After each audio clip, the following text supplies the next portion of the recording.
Israel has brushed off calls by the United States Secretary of State Antony Blinken for a ceasefire. This after an airstrike hit an ambulance convoy and a refugee shelter. Blinken tried to pressure Israel Prime Minister Benjamin Netanyahu to allow a temporary humanitarian truce without success.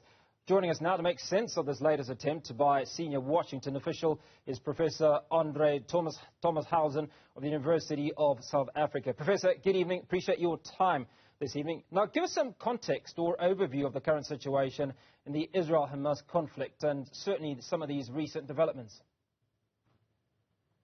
Well, certainly it is a dire situation because there are many victims. Just after nearly 2 years of victims in the Ukraine, which is carrying on, we now have this new war theater.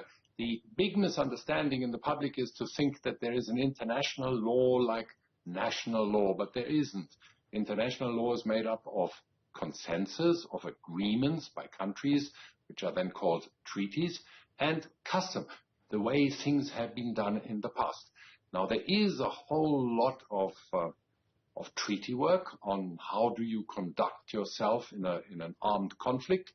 Those are the Geneva Conventions and their protocols, and they are centered on sparing civilian lives, on forcing the parties, on obliging the parties, and Palestine has signed these conventions, and Israel is also bound by them, that you do not make civilians or ambulances or schools the target of your use of force.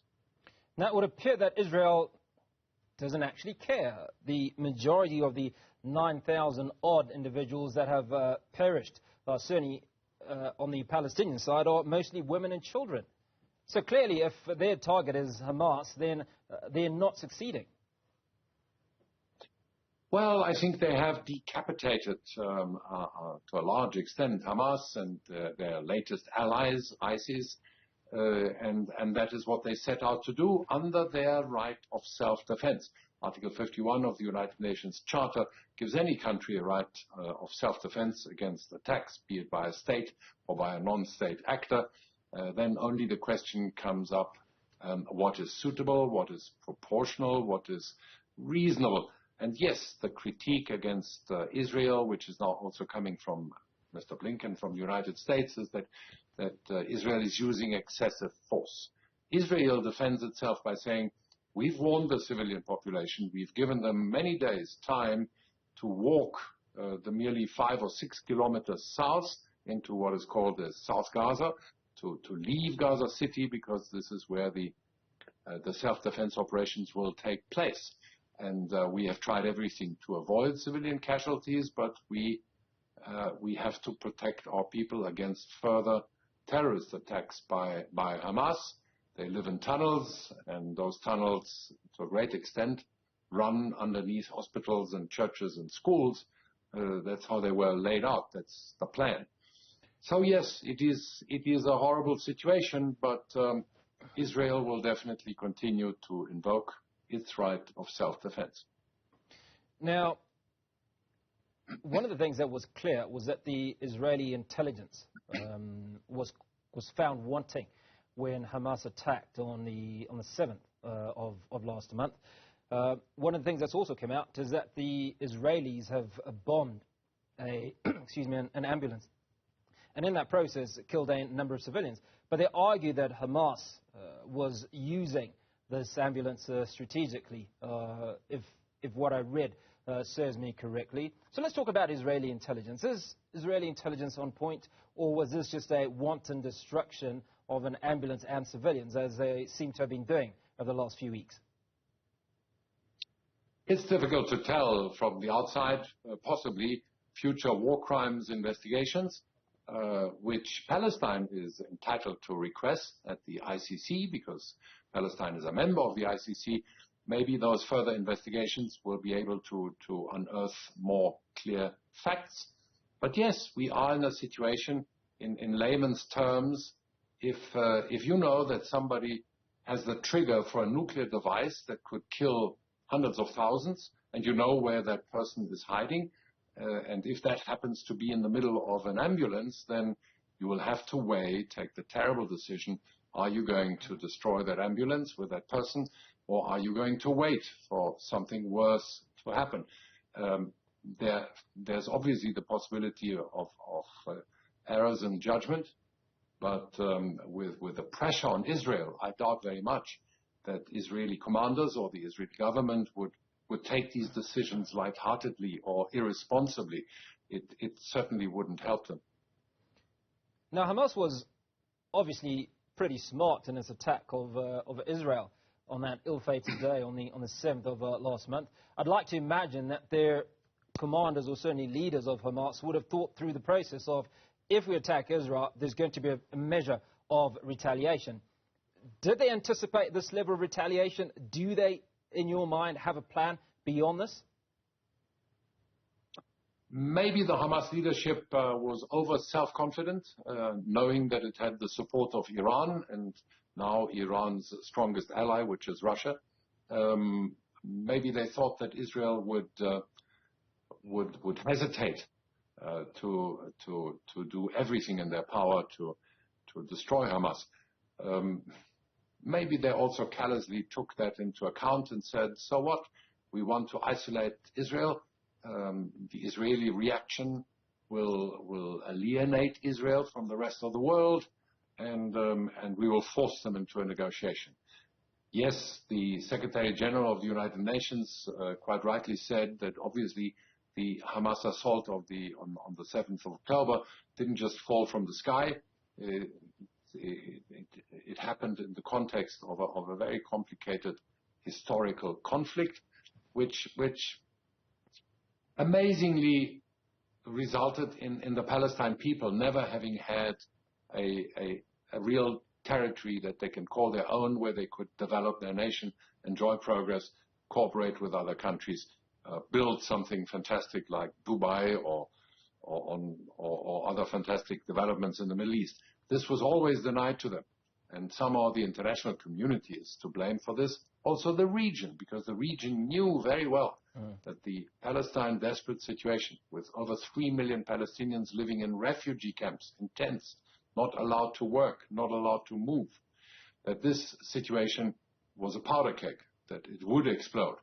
And the neighboring countries, in particular Jordan, but of course also Egypt and Saudi Arabia, do share the responsibility for ending this conflict, for getting normality back into that region.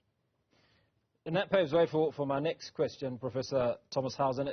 And it starts with President Joe Biden saying that he's fully behind Israel a few weeks ago.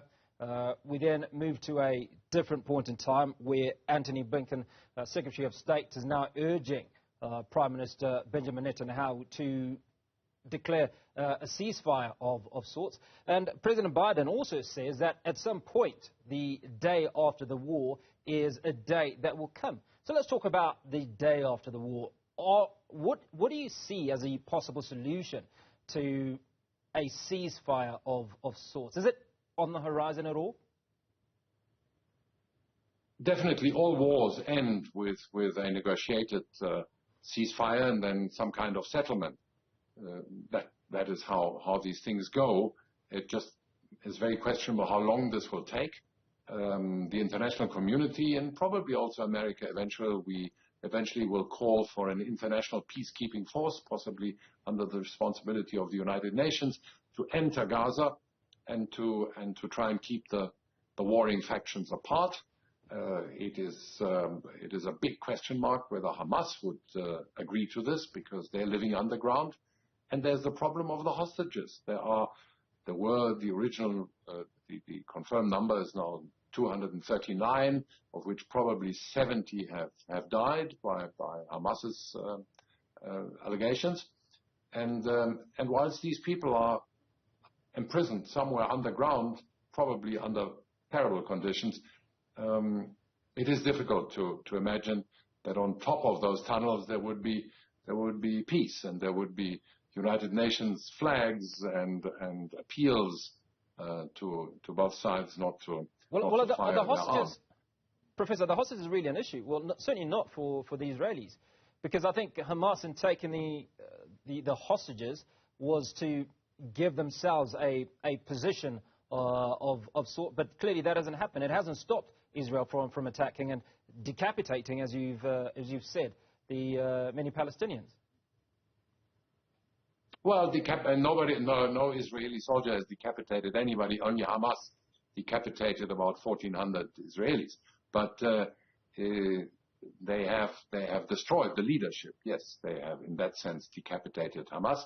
But it is a big difficulty. What would we do in South Africa? That is, imagine the impossible and the crazy, that a Lesotho hate-driven movement comes and takes some 230 hostages in Bloemfontein and hides them somewhere in the mountains in Lesotho.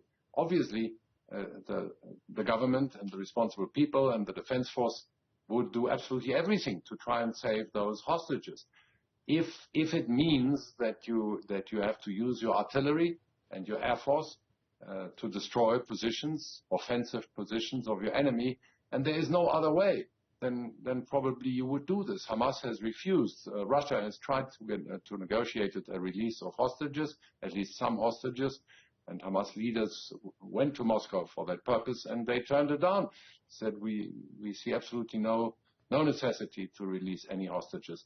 If the hostages could be released, if their release could be secured in return, of course, the international community and first and foremost the United States will demand a ceasefire, and the military operation in Gaza could be halted.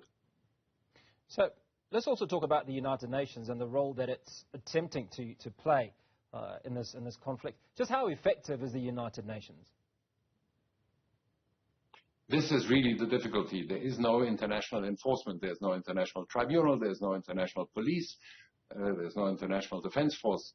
So the United Nations can only set down rules, appeal to the observance of rules, respect for the rules. But Israel will say part of international law is also the international customary law.